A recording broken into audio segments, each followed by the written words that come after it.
अस्सलाम वालेकुम। प्रोग्राम अपना अपना गिरबान में मैं हूं मतीउल्लाह जान। आज हम बात करेंगे 30 करोड़ रुपए की, जिसकी उम्मीद एक आम पाकिस्तानी शहरी लगा के पिछले 15 साल से बैठा है। ये वादा किया था 15 साल पहले कौमी एहतसाब ब्यूरो ने शहरियों से एक इश्तिहार के ज़रिए कि जो भी करप्शन की निशानदही करेगा या सबूत फराहम करेगा या रकम को बरामद करवाने में मदद देगा, उसको उस रकम का 10% इनाम के तौर पे दिया जाएगा। मगर आज हमारे साथ मौजूद हैं एक ऐसे शहरी जो पिछले 15 साल से इस इनाम की रकम के इंतज़ार में बैठे हैं। रियासत ने जो वादा किया वो पूरा नहीं किया और शहरी का ये ख्याल है कि उससे रियासत ने धोखा किया है। आज के इस दौर में जब पाकिस्तान की रियासत दहशतगर्दी के ख़िलाफ़ नबरदास्मां है, बदउनवानी के ख़िलाफ़ नबरदास्मां है, मुखबरों का एक बहुत बड़ा किरदार है। अगर रियासत अपना वादा मुखबरों से किया गया पूरा नहीं करेगी तो फिर दहशतगर्दी के ख़िलाफ़ जंग और बदउनवानी के ख़िलाफ़ जंग शहरियों के ताउन के बगैर कैसे लड़ी जाएगी। आज हम बात करेंगे उस आम शहरी से। उनका नाम है आमिर एहसन खान, जो इस वक्त हमारे साथ मौजूद हैं वक्त न्यूज़ इस्लामाबाद में, और उनके साथ मौजूद हैं राजा आमिर, जो कि साबिक़ डिप्टी प्रोसिक्यूटर जनरल हैं, जो नेशनल अकाउंटेबिलिटी ब्यूरो में भी अपनी खिदमात देते रहे हैं और इस वक्त एक सीनियर वकील हैं सुप्रीम कोर्ट के। आमिर एहसन, पहले तो हम आपसे बात करेंगे, ये 30 करोड़ रुपए का मामला है और पिछले 15 साल से आप कोशिश कर रहे हैं कि उस इनाम की रकम हासिल करें। आपने एक निजी कंपनी थी शान ग्रुप ऑफ कंपनीज़ में करप्शन के बहुत सारे ढेरों सबूत आपने उस वक्त 1997 में कौमी एहतसाब ब्यूरो के हवाले किए और कौमी एहतसाब ब्यूरो का ये पॉलिसी थी, ये वादा था कि वो 10% इनाम की रकम उस बरामदशुदा रकम से शहरियों को देने का उन्होंने वादा किया था कि जो मदद करेंगे उनको पकड़वाने का। मगर वो रकम आपको नहीं मिली। क्या मसला हुआ, कहाँ पे रुकावट हुई, क्यों नहीं मिली वो रकम आपको? एक्चुअली देखें, मैं बेसिकली आई एम इंजीनियर, मेरा कोई कोई इस तरह का कोई नेटवर्क मुखबरी का या वो नहीं था, तो आई डोंट थिंक कि समबडी कैन कॉल मी अ मुखबर और something like that. I am a professional engineer. लेकिन जब एक प्रोफेशनल इंजीनियर को ये प्रेशराइज़ किया जाता है कि आप एक बोगस कंपनीज़ के जाली बिल साइन कर दें जिनकी मालियत 64 करोड़ थी उस वक्त, तो और वो अगर उसको नहीं करता और फिर उसके ऊपर डिफरेंट पॉलिटिकल प्रेशर्स और उसकी फैमिली को प्रेशराइज़ किया जाता है, तो अल्टीमेटली वो गवर्नमेंट की तरफ और स्टेट की तरफ देखता है। बदकिस्मती से हमारी स्टेट, मैं ये बिल्कुल क्लियरली कहूँगा कि वो हम लोगों को मिसयूज़ करती है और ऐसे लोगों को जो ईमानदारी और ऑनेस्टी के साथ आगे आना चाहते हैं उनको बिल्कुल भी किसी सूरत सपोर्ट नहीं करती। आपके साथ क्या हुआ? मेरे साथ ये हुआ कि जब मुझे प्रेशराइज़ किया गया उन 64 करोड़ बिल्स के लिए, तो आई डोंट हैव एनी ऑप्शन। मैं उस वक्त के एहतसाब सेल जो बदनाम ज़माना सैफुर रहमान साहब चला रहे थे और उनके साथ दूसरे उनके असिस्टेंट हसन वसीम अफजल साहब, जो बीबी केस में और जरदारी साहब के केस के अंदर मशहूर ज़माना है, जिन्होंने अरबों रुपए तो उन्होंने आपके साथ क्या किया? उन्होंने एक्चुअली, मैं उनके पास गया, उनको मैंने सारे सबूत, हर चीज़, वो बोगस बिल दिए और मैंने बताया कि मेरी जान को ख़तरा है और ये कि ये आप इसको लीजिए। ही पर्सनली इन फ्रंट ऑफ, उस वक्त ISI के चीफ थे और एक खालिद मुमताज़ थे, ओल्ड प्राइम मिनिस्टर सेक्रेटरीट में, उन्होंने मुझसे तमाम एविडेंसेस लिए और उसी वक्त उन्होंने टेलीफोन कॉल्स करके privatisation commission, corporate law authority, तमाम बैंक से मालूम किया और उनको जब वहाँ पॉजिटिव सारे रिस्पॉन्स मिले तो उन्होंने इमीडिएटली एक्शन लिया और मुझे उन्होंने उस वक्त एक पेपर के ऊपर सारी मैंने डिटेल्स और वो सारी चीज़ें दी, वो एक्नॉलेज की उन्होंने। हसन वसीम अफजल तमगा इम्तियाज़। तो आपके पास दोबारा आएंगे राजा आमिर साहब। आप भी नैब में, जो कि एक सक्सेसर इदारा था कौमी एहतसाब ब्यूरो का, बतौर डिप्टी प्रोसिक्यूटर जनरल आप काम करते रहे और आपने काफ़ी अहम केसेस भी किए। पंजाब बैंक का भी केस किया, बहुत सी रिकवरीज भी हुई और ज़ाहिर बात है शहरियों का ताउन उसके लिए बड़ा ज़रूरी होता है। इन्फॉर्मर्स या मुखबर या एक वफादार पाकिस्तान जो बदउनवानी को पसंद नहीं करता। अब इस सूरत हाल को देखते हुए क्या कोई शहरी जो है आपके नैब जैसे इदारों की मदद करना चाहेगा? मती साहब, सबसे पहले तो जैसे कि आमिर साहब ने कहा कि ये वर्ड जो मुखबिर है, ये जो हमारे सोसाइटी है या हमारे माशरे में, एक होता है general crime and then there is white collar crime. General crime ये है कि जी एक मुखबिर किसी को इतला देता है कि जी आज 500 किलो मंशियात फ़लाना शख्स ट्रक में लेके कोयटा से पेशावर या कराची जाएगा। इसको वो कह देंगे कि जी मुखबिर है, या वो ये मुखबरी दे देगा कि जी फलानी जगह 2 शख्स कत्ल का मंसूबा बना रहे हैं। तो सबूत भी हाँ, हाँ, नैब में एक चीज़ है कि ये जो वाइट कॉलर क्राइम होता है इसको प्रॉपरली डिटेक्ट करना और अनअर्थ करना, ये एक बड़ा टेक्निकल और सोफिस्टिकेटेड काम है। तो नैब ने इस चीज़ को मद्देनज़र रखते हुए उसके अपने कानून में जो नेशनल अकाउंटेबिलिटी ऑर्डिनेंस 1999 है, उसमें सेक्शन 33A है, वो ये कहता है कि कोई शख्स भी अगर किसी भी मामले में, चाहे वो एक प्राइवेट शख्स हो, चाहे वो किसी सरकारी अदारे का हो, चाहे वो नैब के अपने लोग हों, वो अगर किसी स्टेज पे कोई चीज़, कोई क्राइम अनअर्थ करवाते हैं, डिटेक्ट करवाते हैं या प्रोसिक्यूट करवाते हैं, तो उनमें से उनको एक शेयर दिया जाता है। नो अनफॉर्चुनेट पार्ट इज कि जी पिछले कई सालों से, अभी भी आप नेशनल असेंबली की जो हमारी कमेटी है या उसमें आप देखेंगे कि जी नैब के जो अपने मुलाजमीन हैं उनको तो हर साल एक बड़ी अच्छा अमाउंट बतौर बोनस, एक्स ग्रेशिया या वो दे दिया जाता है। लेकिन मैं कहूँगा दिस इज़ वेरी अनफॉर्चुनेट कि एक आम शहरी या आमिर साहब की तरह का शख्स कोई अगर सामने आता है, वो अपने कैरियर को दांव पे लगाता है और वो इस मुल्क की खातिर, इस मुल्क में इसको करप्शन को रोकने की खातिर कोई चीज़ अगर सामने ला के अनर्थ कराता है, जान को दांव पे लगाता है। बिल्कुल जी, आपको पता है कि जी एक माफिया के साथ वो टक्कर लेता है। तो अगर उनको ये जो एक लॉ में प्रोवाइडेड चीज़ है, कोई उनका ज़ाती वादा नहीं है या किसी ज़ाती जेब से नहीं देना, it would be given from the recovered amount, जो रिकवरी होगी उसमें से दिया जाएगा। वो नहीं दिया जा अगर नहीं दिया जाता तो इट्स समथिंग वेरी वेरी, जिसको आप कहेंगे कि जी वो गलत है। और दिया जा रहा था, मुझे कोई याद नहीं है कि जी मेरे सामने कोई ऐसे छोटे लेवल पे अगर हो कि मगर ये आप छोटी मोटी बात हो। आम शहरी का कानूनी हक है, बिल्कुल हक है, और इनको चाहिए कि ये अपने हक की खातिर लड़ें, और उसके लिए अगर नहीं मिलता तो there are different forums, they can even approach to a competent court of law, और वहां जाके ये अपना केस भी कर सकते हैं। आमिर साहब, आप अदालत में नहीं गए किसी, इस तमाम 15 साल में किसी अदालत में क्यों नहीं गए आप? देखें, मैंने कोशिश की, मैं एक प्राइवेट जॉब करने वाला आदमी हूँ, working with one of the IPP, biggest IPP। तो मेरी एक पर्टिकुलर एक सैलरी है, I am a salaried person, I don't have spare amount कि मैं लॉयर्स को दूं। और आपको पता है ये पाकिस्तान है, यहाँ पे केसेस कितने प्रोलॉन्ग होते हैं। मैं क्या, मेरे बच्चों को भी शायद इंसाफ ना मिले। आपके सामने तमाम केसेस हैं, NRO है, प्राइम मिनिस्टर का केस है, देयर आर डिफरेंट केसेस। उसका क्या रिजल्ट्स हमारे पास आ रहा है, आम आदमी से को उसका क्या असर पड़ रहा है। तो आपको अदालतों से इंसाफ की तवक्को? मुझे अदालतों से बिल्कुल है, मुझे चीफ जस्टिस ऑफ पाकिस्तान से है, लेकिन उनका कोई भी डिसीजन जो है वो कोई उसको ऑनर ही नहीं कर रहा है किसी तरह से। आपने चीफ जस्टिस को? मैंने chief justice of Pakistan Iftikhar Mohammad Chaudhry को, मुझे सिर्फ जो रिकग्नाइज किया है वो international human right commission. Chief justice का क्या रद्द? चीफ जस्टिस ऑफ पाकिस्तान ने मेरी जो एप्लीकेशन थी 100 वोटों की, वो उन्होंने चेयरमैन नैब फसी बुखारी साहब को मार्क की। और क्या कहते हैं, उसके बाद मैंने लॉयर्स के पास गया, लाइक ज़ुबैरी जो हैं कराची में, आबिद ज़ुबैरी साहब के पास गया। उनके असिस्टेंट ने, ही asked me for 5 lakh rupees initially. 5 lakh? किस चीज़ के? फीस के लिए इनिशियली, दैन उनका एक्सपेंड। उसके बाद मैं गया था मिनुल्लाह साहब को मैंने कॉल किया। मुझे इमेज थी इन लोगों की कि ये लॉ के, इन्होंने भी मुझे 5 लाख रुपए कहा कि आप पहले मुझे भेजें, उसके बाद मैं करूं।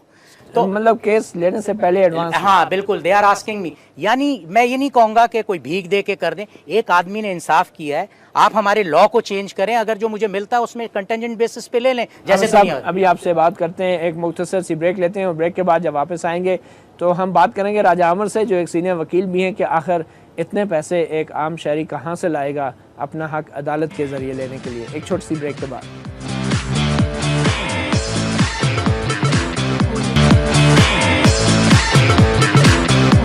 Welcome back. प्रोग्राम अपना अपना गिरबान में इस वक्त हमारे साथ मौजूद हैं आमिर एहसन खान, जो कि एक शहरी हैं, जिनका ये दावा है कि रियासत ने उन्हें 30 करोड़ रुपया देने हैं, जो उनको वादा किया गया था बतौर इनाम, क्योंकि उन्होंने तकरीबन 3 अरब से ज़ायद रुपए की रकम, जो बदउनवानी की रकम थी, वो रियासत को वापस दिलवाई थी एक केस में।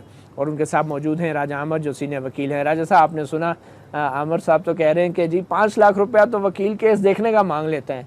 तो ऐसी सूरत में वकीलों की भी कोई जिम्मेदारी है कि कुछ थोड़ा सा मदद करें आम शहरियों की?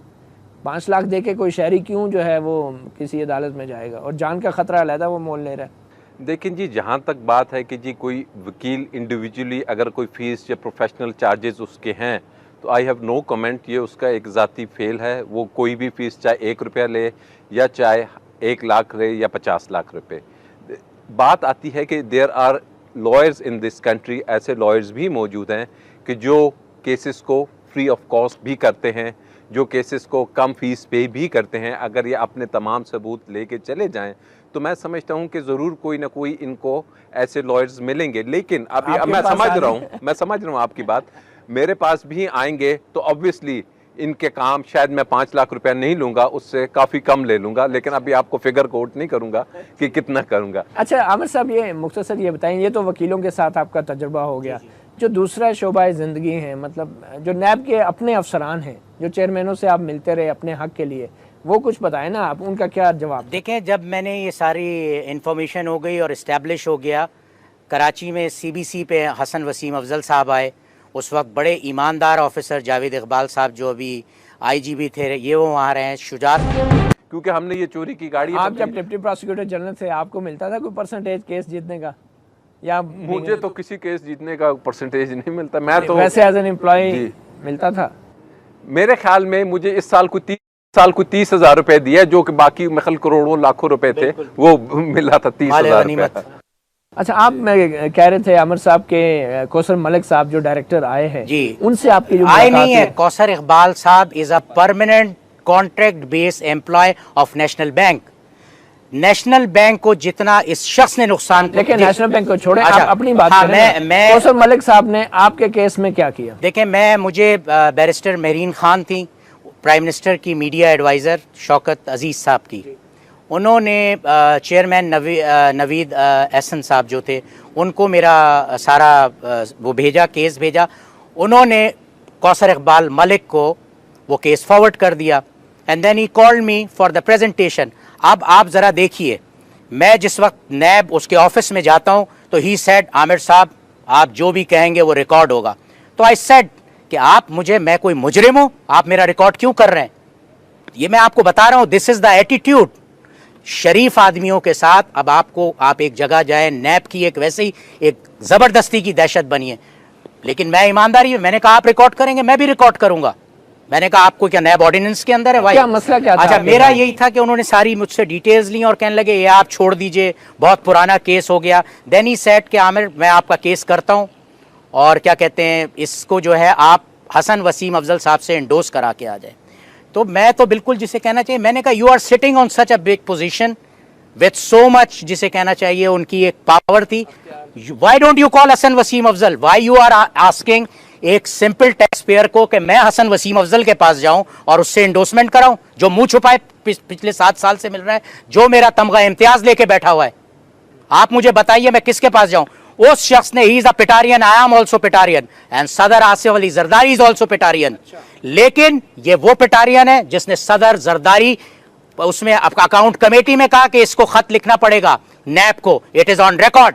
यास्मीन रहमान को आप अभी फोन मिलाइए, उनसे पूछिए आप।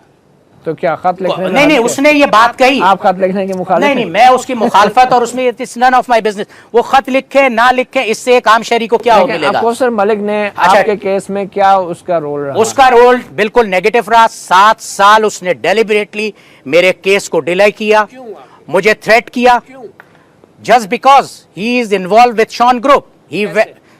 उसने एक दुबई में एक एग्रीमेंट किया इनके साथ, शॉन ग्रुप के साथ, जो शॉन ग्रुप ने एडमिट किया था कि हमने ये क्राइम फाइनेंशियल किए हैं, government of Pakistan can take this money जो हम डिफॉल्ट कर रहे हैं। इसने कौसर इकबाल मलिक वेंट इस्लामाबाद से गया और तलत घुमन को अपने साथ लेके गया, वहां जहां रुका। आज आप वो एक्सपेंडिचर्स देखिए, और उसने उस क्रिमिनल, मैं कहूंगा, उस कॉन्ट्रैक्ट पे साइन करा के इनको पार्डन दिया। और ये कॉन्ट्रैक्ट प्ली बार्गेन का था? It's not a plea bargain, जो कि कानून के मुताबिक। No, it's not. इन स्टेट बैंक से कोई नहीं लिया गया, जो कंसर्न बैंक है नेशनल बैंक, जिसका ये परमानेंट कॉन्ट्रैक्ट एम्प्लॉय है, उससे ना इन्होंने लिया। सब क्या कानूनी पोजीशन है? क्या प्ली बार्गेन के लिए स्टेट बैंक से इजाजत लेना जरूरी होती है? और शॉन ग्रुप के केस से आप वाकिफ हैं? एक ब्रेक लेते हैं, फिर राजा आमिर साहब आपसे बात करते हैं। वापस आएंगे राजा आमिर से पूछेंगे कि शॉन ग्रुप में जो प्ली बार्गेन हुआ बज़ाहिर, क्या वो कानूनी था या नहीं।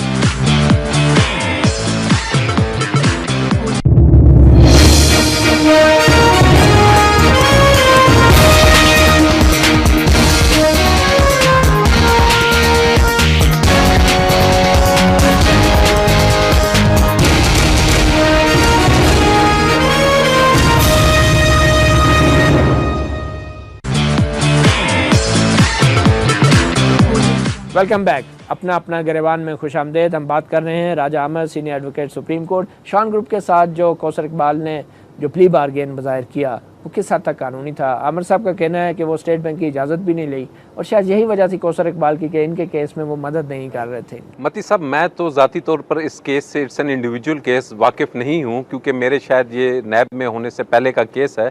लेकिन लॉ ये कहता है कि जी स्टेट बैंक ऑफ पाकिस्तान से जहाँ भी प्रूडेंशियल या ऐसे लोन्स होते हैं उनकी सेटलमेंट होती है या आपको इन्वेस्टिगेशन क्लोज करते हैं या इवन स्टार्ट करते हैं तो स्टेट बैंक से आपने परमिशन लेनी होती है। आई don't know anything about this individual case. और नंबर 2, अगर प्ली बारगेन है तो प्ली बारगेन का एक प्रोसीजर दिया गया है सेक्शन 25 में, जिसमें लिखा हुआ है कि जी चेयरमैन को ये इख्तियारात हैं और बैंक से ये हैं और ये एक पूरी डिसीजन होगी। उसके बाद एक प्रोसीजर है, अगर उस प्रोसीजर के तहत वो तमाम काम हुआ है तो इट्स वैलिड। एंड देन ये इनको बताना होगा कि आया वो जो था अदालत में वो प्ली बारगेन गया या नहीं गया, क्योंकि उसकी इंडोर्समेंट कोर्ट करती है, उसके अलावा नहीं होता। अदालत करती है और यकीनन इसमें प्रोसेस किया होगा। आमिर साहब का ये दावा है कि ये कौसर इकबाल साहब जो दुबई गए तो वो शॉन ग्रुप के खर्चे पे वहाँ पे उन्होंने रिहाइश अख्तियार की। नहीं, इट्स नॉट लाइक दैट। नैब के ही गए और अपने साथ यहाँ से तलत घुमन को लेके गए as a consultant who had given him this authority। NAB कानून कहता है बिलियंस ऑफ रुपीस इस आदमी ने खर्च कर दिए। उनके साथ से क्या मुराद? He went as a consultant। इसमें कंसल्टेंट नैब जो है, जी वो गए एज ए कंसल्टेंट। ये मेरे पास है विटनेस, आप इसको दिखाइए। आप ये जाहिर करना चाह रहे हैं कि कौसर इकबाल जो है वो जाती तौर पे शॉन ग्रुप के साथ वो इन्वॉल्व हो गए थे, जिसकी this time check is brought you by Lasani का असल दूध स्याह प्लस मिलेट। 7-8 बड़ी चार्टर्ड अकाउंटेंट फर्म से मैंने इसको वो कराया, वेट कर, सब ने ये कहा है this is against law. If somebody from, फिर बात वो आ जाती है ना कि आप कोर्ट में जाएं। देखें कोर्ट में मैं बिल्कुल, अगर अल्टीमेटली नहीं होगा, मेरे पास 2-3 ऑप्शन है। I am also a Petarian. मैं जरदारी साहब से रिक्वेस्ट करूंगा कि अब अगर वो आगे बढ़ के वो हर किसी, आपके ख्याल में कोई खास वजह है कि जरदारी साहब ने एक पिटारियन को नैब के इतने अहम ओहदे पे बिठा रखा है? और कितने अरसे से आप बता रहे हैं? पिछले 5-6 साल से है। Contract employ of national bank, contract employ है। जी और जी। राजा साहब कानूनी तौर पे मुमकिन है कि 6 साल से एक बंदा कॉन्ट्रैक्ट एम्प्लॉय डेपुटेशन में देखिए जी, लॉ ये कहता है नैब की जो अपनी SOPs हैं वो कहती हैं कि किसी भी शेड्यूल्ड बैंक का परमानेंट एम्प्लॉय जो है he can be inducted into NAB, और वो भी हमारा एक जो फाइनेंशियल क्राइम विंग है उसमें वो आ सकता है as a consultant, as an expert financial crimes में as a consultant, but he has to be a permanent employ. लेकिन कौसर इकबाल साहब तो आपके दौर में भी थे। बट आई डोंट नो कि I am not from HR या एडमिनिस्ट्रेशन से मेरा ताल्लुक नहीं है, मुझे उनका ये नहीं पता कि वो नेशनल बैंक में कॉन्ट्रैक्ट पे थे या परमानेंट एम्प्लॉय थे। लेकिन कानूनी तौर पे अगर वो कॉन्ट्रैक्ट में है तो गलत है। गलत है बिल्कुल। अच्छा, मैं दूसरी बात, नैब ने उनको 3 दफा निकाला। नैब ने निकाला, OGDC चले गए। He is taking shoulder of Petarians. Petarians को ये शख्स बदनाम कर रहा है। मैं आज भी कहूंगा कि पिटारो के जो लोग हैं इससे को मजीद बदनाम कर रहे हैं। हाँ, नहीं, मैं मजीद नहीं कहूंगा। मुझे अंदाजा है कि ये किस तरीके से दोबारा इस सीट के OGDC में आप कैसे चला गया। अच्छा ये बताएं, कौसर इकबाल सब वही नहीं है जो कि अरसलान इफ्तिखार के केस में भी जिनको तहकीकाती टीम का एक रुकन बनाया गया था? जी, JIT नहीं, वो सिर्फ ये नहीं थे, ही इज हेड थे DG FCIW, DG operations, special operations, और क्या कहते हैं उसके अलावा ये HR, डायरेक्टर HR। मैं ये कहता हूँ कोई इनसे ये पूछे तो ये जो क्राइम्स इन्वेस्टिगेटर्स हैं, what is their basic qualification? They don't know even what is white collar crime. आप किसी एक की उठा के देख लीजिए, और कौसर की तो जो आप डिग्रीज चेक करें, मैं कह रहा हूं इस वक्त being a Pakistani I can challenge कि इसने जिस तरह से स्टेटमेंट्स दी हुई हैं और ये सब। नहीं, पिटारो की तो डिग्री नहीं, पिटारो इंटर तक का तो ठीक है, उसके बाद का it is a very shady. जब ये नेशनल बैंक के प्रेसिडेंट को बुलाता है अपने पास रूम के अंदर, स्टेट बैंक का गवर्नर इनके पास आता है, तो यू कैन इमेजिन के क्या जस्टिस देंगे ये लोग। ये जस्टिस दे सकते हैं? स्टेट बैंक का गवर्नर क्यों आता है? भाई तमाम जो फाइनेंशियल डीलिंग है, because he is director general human right, sorry director general इस वक्त HR भी हैं वो। HR का इनको क्या मालूम है? अच्छा ये बताएं कि ये अरसलान इफ्तिखार केस में राजा साहब, कौसर इकबाल साहब पे एक इल्ज़ाम लगा था कि ये बहुत क्लोज हैं मलक रियाज के, जो मुबैना तौर पे साजिश में मुलव्वस हैं अदलिया के ख़िलाफ़ और चीफ जस्टिस के ख़िलाफ़। कौसर इकबाल साहब के ऊपर अब ये जो मालूमात आमिर साहब लेकर आए हैं और फिर जो जिस तरीके के इल्ज़ामात अभी असलान इफ्तिखार केस में लग रहे हैं, तो आपके ख्याल में ये कौसर इकबाल के ऊपर जो इल्ज़ामात हैं, क्या इनकी कोई बुनियाद हो सकती है? क्या आपके एक्सपीरियंस में कोई ऐसी इन्फॉर्मेशन या नॉलेज में कोई चीज़ थी आपके होते हुए? देखिए जी, क्रिमिनल केस में या जब भी किसी पे कोई एलिगेशन लगता है तो उसकी बुनियाद के लिए ज़रूरी है कि जी कोई मटेरियल आपके सामने हो। हेयर बातों पे कुछ नहीं होता। अब मलक इनका रियाज तो और इनके मटेरियल दरमियान है, ताल्लुकात का अब ताल्लुकात है, हम भी आप ही की तरह सुनते आ रहे हैं कि ये ताल्लुकात हैं, और जब ऐसे ताल्लुकात हों और ऐसा सेंसिटिव इशू पे कोई शख्स इन्वेस्टिगेशन कर रहा हो तो बेहतर ये होता है कि ऐसे अदारे में ऐसे लोगों को इन्वेस्टिगेशन से साइड पे कर देना चाहिए, ताकि एक बड़ी नीट, क्योंकि मैंने जो सुनने की हद तक है, टीवी पे भी आया, ये कोर्ट में उसके वकील ने कहा कि जनाब ये बैरियर टाउन में रहते हैं या बैरियर टाउन में कोई अपना घर वगैरह, दो घर हैं इस किस्म की दो घर हैं। क्या सबूत है आपके मेरे पास इसमें तो सबूत ये मौजूद बातें है। हैं। क्या है? इनका वो पूरा एड्रेस मौजूद है, सब कुछ मौजूद है कौन सा बैरिया एड्रेस? टाउन में। ये तो वो शख्स है जो अपने ही घर में नौकर हो गया, नेशनल बैंक को किराए पे दे दिया। ये वो शख्स है जिसने पूरी सहाफी बरादरी को, तमाम मीडिया को ये प्रेशराइज कर दिया कि वो इसका नाम कहीं नहीं लिखे। कैसे प्रेशराइज कर दिया? प्रेशराइज, इनको एडवर्टाइजमेंट नहीं देगा नेशनल बैंक। नहीं, ये तो आप वैसे बात कर रहे हैं ना, नहीं, सबूत आप है ये इसका? सबूत ये आपका पर्सनल एक्सपीरियंस क्या है मेरा मीडिया के पर्सनल साथ? एक्सपीरियंस ये है कि आई वेंट इस्लामाबाद, अहमद नूरानी साहब से मैं पर्सनली जाके मिला। अहमद नूरानी साहब ने इनकी पूरी डिटेल छापी थी। अहमद नूरानी साहब से जब मैंने सारी बात की, उसके बाद उनका एटीट्यूड ही चेंज था। He never help me out for this thing. Ansar Abbasi एक मीडिया के जिसे कहना चाहिए किंग बने हुए, जब मैं उनके पास ये केस लेके गया, आमिर साहब आप इसको कोर्ट चले जाए। अरे हमें अगर कोर्ट जाना है तो सहाफी फिर साले हट जाए सब, उनकी क्या जरूरत है वहां बैठने की? Why is sitting there?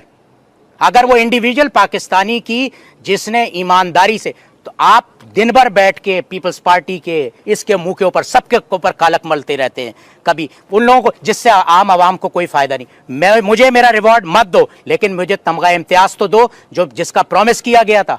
30 crore रुपए का रिवॉर्ड छोड़ने के लिए तैयार हैं? देखें, मैं इन लोगों को सजा हो जाए मैं छोड़ने को तैयार हूं। आई एम डूइंग वेल माशाल्लाह। और मैं आपको बताऊं, अच्छे लोग भी हैं। देखिए, आपने मीडिया पे बहुत बड़ा इल्जाम लगाया, अंसार अब्बासी बड़ा मुअज़्ज़ज़ नाम है। नहीं, बहुत मुअज़्ज़ज़ है, आप उनको सजदा कर लें। नहीं, सजदे की बात नहीं है, लेकिन वो अभी मौजूद नहीं है। आप उनको टेलीफोन कॉल पे लें। उन्होंने मुझे कहा कोर्ट चले जाएं आमिर साहब। देखें, अगर मुझे कोर्ट चला जाना होता तो ये फिर ये बैठे सहाफत किस चीज की कर रहे हैं? चले, इनके अलावा कौन से सहाफी से आपके तजुर्बा हुआ? मेरा फिर, और मैं जो अच्छे लोग हैं उनका नाम भी लेना चाहूंगा। मुझे इस वक्त स्टैंडिंग कमेटी के जो चेयरमैन है, क्या नाम है उनका, नदीम चंद साहब, he called me personally, peoples party से उनका ताल्लुक है। He asked me for all details के तुम्हारे साथ क्या हुआ है। अच्छे लोगों में ये भी हैं, अच्छे लोगों में नहीं। आप मीडिया की तरफ आप बात कर रहे थे, मीडिया के हवाले से मजीद कराची में अभी आपकी रिहाइश है, वहाँ पे क्या आपके मीडिया के साथ इंटरेक्शन? देखिए, मेरा बड़ा अच्छा है। कितनी मदद की मीडिया? मुझे असद खरल साहब हैं, उन्होंने मेरी मदद की। मुझे यहाँ बहुत से सहाफ़ी इस्लामाबाद के हैं, आप हैं, आपने किया। कोई हमारा ये सेटअप नहीं है जैसे उसका था, क्या नाम है, लुकमान का। लुकमान साहब को मैंने फ़ोन किया, आप मेरे इसमें आई एम नॉट इंटरेस्टिंग, इसमें कुछ मज़ा नहीं है। ये उनका सवाल थे, ये उनका मुझे जवाब था। मुबशर लुकमान साहब ने पूरी डिटेल्स मुझसे ले, कॉरेस्पॉन्डेंस होती रही, सब कुछ होता रहा। देखें, आमतौर पे सहाफ़ी इसलिए भी अवॉइड करते हैं ना कि 30 करोड़ रुपए के अवार्ड का मामला है, जो भी इसके बारे में बात करेगा तो लोग तो ये समझेंगे कि शायद उसकी कोई दिलचस्पी है, कोई इंटरेस्ट है। देखें, तो आप ये हकीकत नहीं है कि आपसे जिन लोगों ने राब्ता किया इस हवाले से उनकी कोई ना कोई लालच थी इसमें? देखें, मैं ये हकीकत नहीं है। बिल्कुल क्लियरली जो आउटसाइडर कह रहे हैं कि या तो लोग दबाव में थे या लालच में आपसे राब्ता करते हैं। हाँ, मुझे जो outside the media, I am not taking the name of the media में ऐसे बात नहीं थी। लेकिन मुझे बताइए, इतना बड़ा केस उठा, ना अंसार अब्बासी ने उसका नाम, ना दी न्यूज ने लिखा, ना डॉन ने इसका नाम लिखा। कौन लिखेगा? अगर जो भी लिखेगा लोग कहेंगे ये शायद अपने हिस्से के लिए लिख रहे हैं। नहीं सर, मैं अपनी बात नहीं कर रहा। कैसे कोई लिखेगा इस मामले पे? देखें सर, हिस्सा अगर ऐसी बात होती तो ये बहुत पहले सॉल्व हो जाता। और हिस्सा और ये जुस्सा की जो बात है, बहुत से लोग इस तरह के आपके इस्लामाबाद में मूव कर, लेकिन मैं इसको मुझे ये बताएं, आप एक इदारे में काम कर रहे थे। जी, आप एक इदारे के घर के भेदी थे। बिल्कुल। आप एंड टाइम पे, चाहे जो भी है, ठीक है, मतलब आप एंड टाइम पे वो उसके सारे जो राज से उस घर के, उस इदारे के, वो लेके आप भाग गए।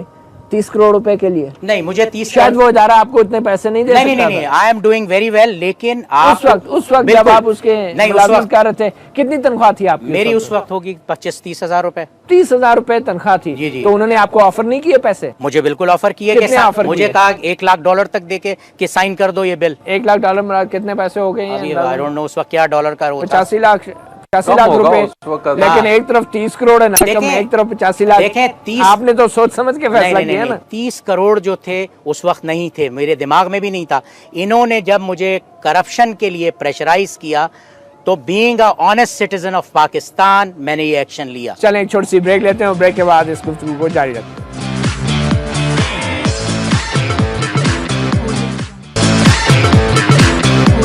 अपने अपने गिरबान में एक बार फिर खुशामदीद। हम बात कर रहे हैं एक ऐसे शरीफ शहरी से जिसका ये दावा है कि हुकूमत ने उसे 30 करोड़ रुपए बतौर इनाम देने का वादा किया था, जो पूरा नहीं हुआ क्योंकि उन्होंने तकरीबन 3 अरब रुपए से ज़ायद की बदउनवानी की निशानदही की थी और उसकी बरामदगी में मदद भी की थी। बहुत सारे सबूत फराहम किए थे। वो शहरी हैं आमिर एहसन खान, जो इस वक्त हमारे साथ मौजूद हैं, और उनके साथ तशरीफ़ फरमा है सीनियर एडवोकेट सुप्रीम कोर्ट राजा आमिर साहब। आमिर एहसन साहब, अब आप वो बात कर रहे थे कि आप एक इदारे के अंदर एक राज थे आपके पास बतौर अमानत व दस्तावेज़ात थी, और एन टाइम पे आप वो लेके भाग गए और अपने इदारे के खिलाफ गवाही दे दी। तो वो क्या हुआ? मैं आपसे कहूँगा, आप इस वक्त चैनल के ऊपर बैठे हैं बीइंग अ एंकर। आज आपको आपके मालिक जो हैं एक चर्च का एक पैकेट दे दें बड़ा सा और कहें इसको जाके कौसर इकबाल मलिक को दे दो, आप क्या करेंगे? क्या करेंगे आपके ख्याल में? क्या करना चाहिए? आपको सबसे पहले पुलिस को, अगर आप ऑनेस्ट आदमी हैं तो पुलिस को बताएं। बात यह है कि अगर मुझे जरा भी शक होता कि मैं एक ऐसे इदारे में काम कर रहा हूं, मैं तो उस इदारे में काम ही नहीं करता। आपने कितना अर्सा नौकरी की? मैंने 5 साल नौकरी की, लेकिन 5 कभी साल नहीं में कहा आपको गया। पता नहीं चला कि ये इदारा कैसा है? मैं बिल्कुल अपनी जो मेंटेनेंस का, because I am a maintenance engineer, मैं अपने काम से मेरा आपको जब ऑफर की गई $1 लाख की, किसने की ऑफर? मुझे वहाँ सैयद अमीन अहमद सब्जवारी था, डायरेक्टर एडमिनिस्ट्रेशन, वो मेरे घर लेके आया। आई रिफ्यूज्ड। क्यों रिफ्यूज किया आपने? आप ये बताएं, चर्च बेच के एक ये वही वाली बात हो गई। नहीं, आप मुझे बताएं। 800 आदमियों की नौकरी जो थी वो उस पे लगी हुई थी, ये तो भाग गए जाते हैं यहाँ से, और वही हुआ, सारा सेटलमेंट हो गया। तो अब आप 30 करोड़ रुपए के लिए जो कोशिश कर रहे हैं, क्या ये असूल की बात है या पैसे की? देखें, ये उसूल की बात है। मैं आज भी आपसे कहने को तैयार हूँ, ऑन रिकॉर्ड कहने को तैयार हूँ, अगर इनको जेलों में डाल दिया जाता है जिन्होंने मेरे साथ नाइंसाफ़ी की है और जिन्होंने एक फाइनेंशियल क्राइम को बचाने के लिए और अपनी पर्सनल गेन के लिए किए, मैं इससे विड्रॉ हो जाऊंगा। मुझे मेरा अगर आपके पैसे मिल जाते हैं, आप करेंगे क्या इन पैसों? मैं इससे एक वाइट कॉलर क्राइम का मैं सोच रहा हूँ, इनको भी अपने साथ रखूंगा। और ऐसे इनकी फीस बड़ी ज़्यादा? नहीं, फीस हो ठीक है, आई विल पे।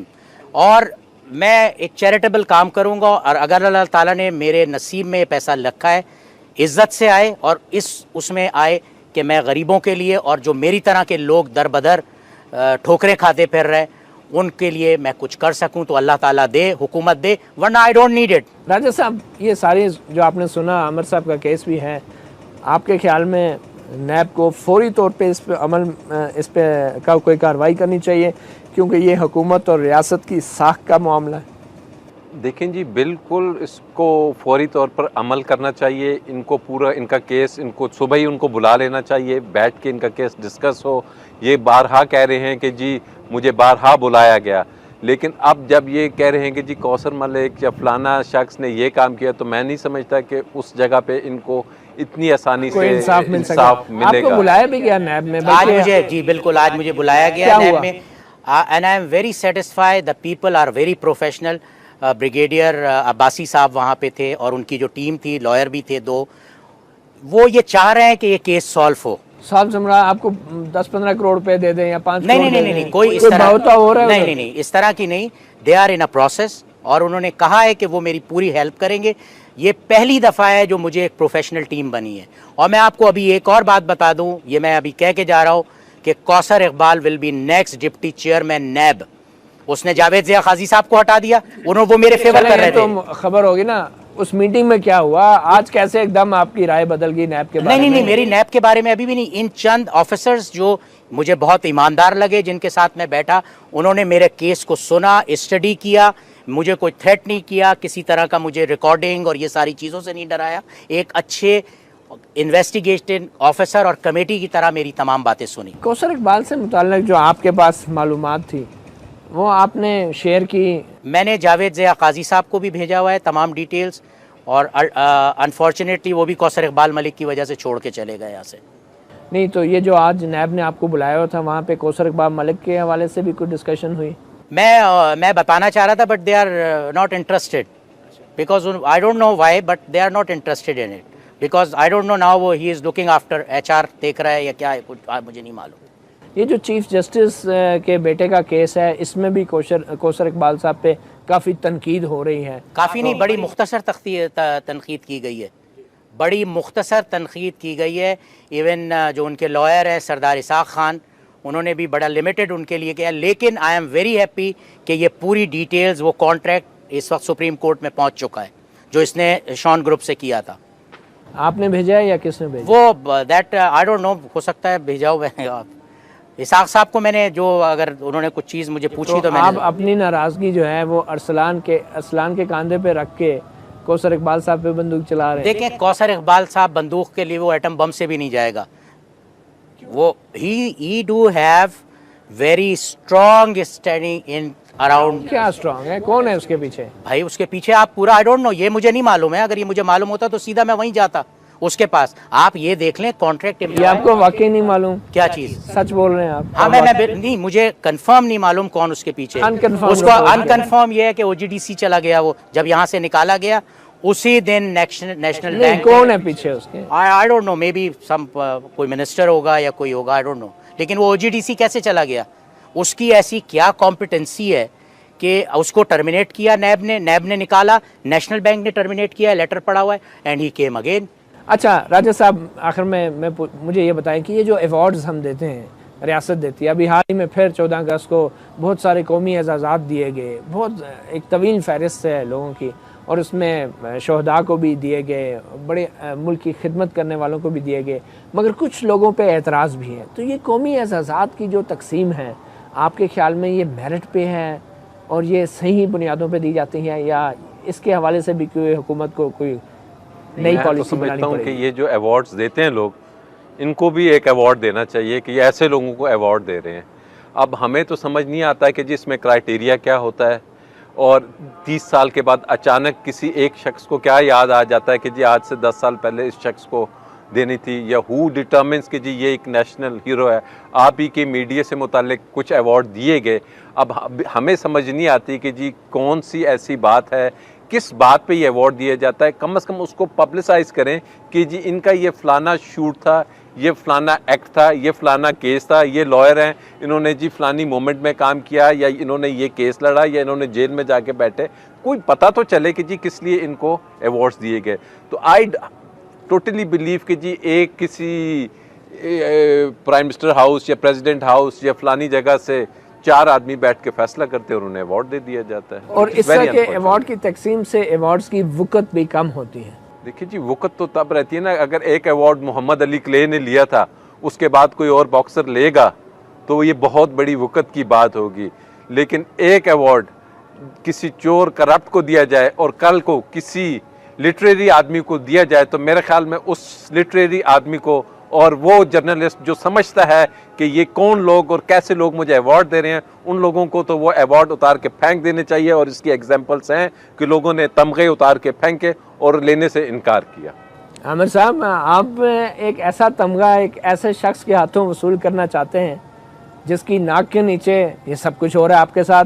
देखिए, मैं अभी तक मैंने उनको अप्रोच नहीं किया। वो मेरा पिटारो का मेरे पिटारो के सीनियर हैं, और ये हम बाय ओथ में आप सदर जरदारी साहब की बात? मैं बिल्कुल सदर आप जरदारी, उनसे वो मैं आज आप कहें, मैं अपने सदर जरदारी साहब को, अपने पिटारियन को, पहले पिटारियन है फिर प्रेसिडेंट ऑफ पाकिस्तान है, why should I involve him for this small matter? और बहुत सी चीजें चल रही है। मैं जरदारी साहब को, मेरे पिटारियन, कौसर इकबाल साहब भी Petarian, he is a Petarian, but he is a black spot on Petaro. और जरदारी साहब के बारे में? जरदारी साहब इज डूइंग वेल। इस मुल्क में उससे बेहतर कोई प्रेसिडेंट है ही नहीं, हो ही नहीं सकता इस अवाम के ऊपर। और अगर उन्होंने ही कौसर इकबाल को लगाया हुआ हो, फिर ये मैं अल्लाह को हाजिर, वो कभी भी कौसर इकबाल मलिक जैसे आदमी को नहीं लगा सकते। वो मुझे तो संभाल सकते हैं। अगर मैं उनके पास जाता हूं, मैं आपको ये चैलेंज करके कह रहा हूं, मैं एक दिन के अंदर अपना रिवॉर्ड और अवार्ड दोनों उनसे ले सकता हूं। लेकिन मैं अपने पिटारो कनेक्शंस जो है इस छोटी सी चीज़ के लिए मैं नहीं इस्तेमाल करना चाहता। मुख्तसरन आम लोगों के लिए आप क्या पैगाम देंगे कि आपने अपनी जान को ख़तरे में डाला, अपनी नौकरी आपकी चली गई, बिल्कुल। आपने पता नहीं इन 15 सालों में दर्जनों बार तो जहाज़ के टिकट खरीद के ज़ाती जेब से खर्चे करके इस्लामाबाद के चक्कर लगाए और फिर भी आपको कुछ नहीं मिला, तो आम शहरियों के लिए क्या पैगाम है? क्या वो रियासत की मदद करें या ना करें? देखें, मैं आई फील प्राउड। मैं एक ये है कि पाकिस्तान के लिए आप अगर आदमी को एक इंटरनल वो होता है जिस मुल्क ने आपको इसके लिए क्या किया, मुझे रिवॉर्ड मिले या नहीं। Now I am 52। नॉर्मली अगर कराची में आदमी उसको ज़िंदगी है तो 60 साल तक वो रहता है। कराची में जो हालात हैं उसमें अगर गोली नहीं लिखी आपके उसमें, और मैं हाँ मुझे कोई भी अगर मुझे मेरी फैमिली को अगर ज़रा सा भी कुछ हुए उसमें सबसे पहले कौसर इकबाल मलिक होगा। अगर कोई भी मैं उसके जो चीज़ है वो मैंने लॉयर्स के पास भी लिखवा के रख दी हैं। एंड ही ट्राइड थ्राइस के मुझे उसने अटेम्प्ट करवाने की कोशिश की। पिटारियन से ही 2-3 जो थे उनको घर भी भेजा, उसकी कॉल रिकॉर्ड्स मेरे पास मौजूद हैं सारी।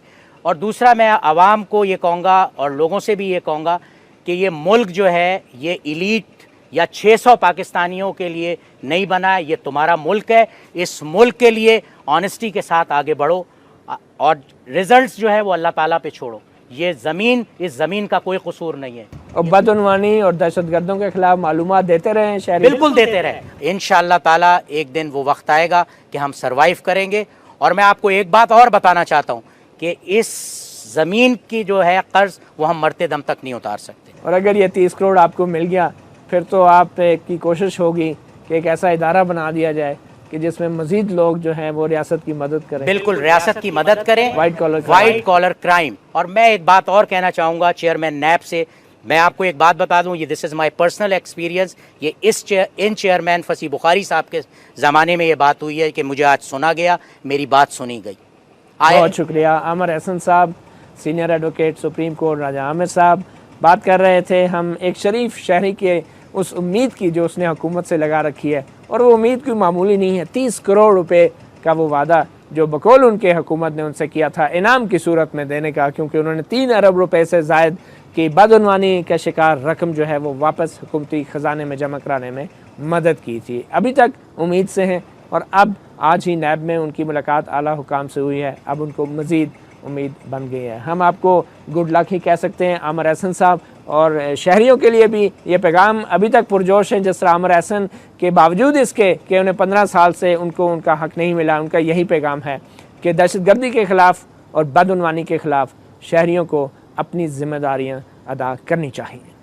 मतीउल्लाह जान को अपना गिरबान से इजाज़त दीजिए। आपकी कोई राय है तो हमारा ईमेल, ट्विटर और फेसबुक अकाउंट पे ज़रूर भेजें ताकि हम सब अपने गिरबान में झांकते रहें।